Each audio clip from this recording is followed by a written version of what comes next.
ଆଜିର ପାଞ୍ଚଟି ବଡ଼ ଖବର ଉପରେ ନଜର ପକାଇବା। ପ୍ରଥମ ଖବର ହେଉଛି ଲଘୁଚାପ।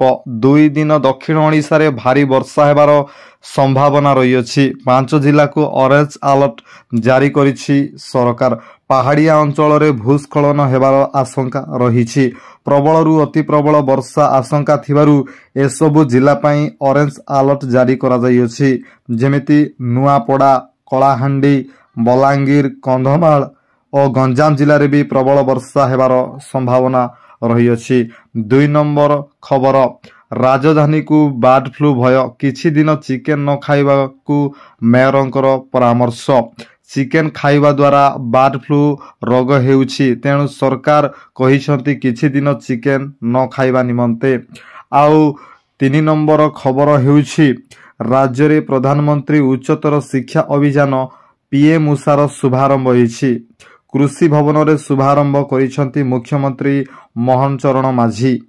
ଏବଂ 4ର୍ଥ ଖବର ଉପରେ ନଜର ପକାଇବା।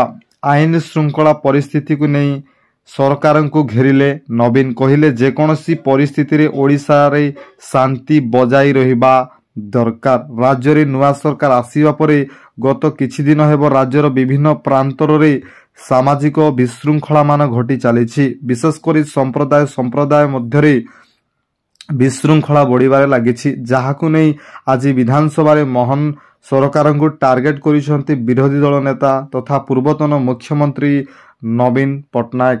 ଏବଂ 5ମ ଖବର ଦେଖିବା, ଭାରତକୁ ଧମକ ଦେଲା ବାଂଲାଦେଶୀ ନେତା।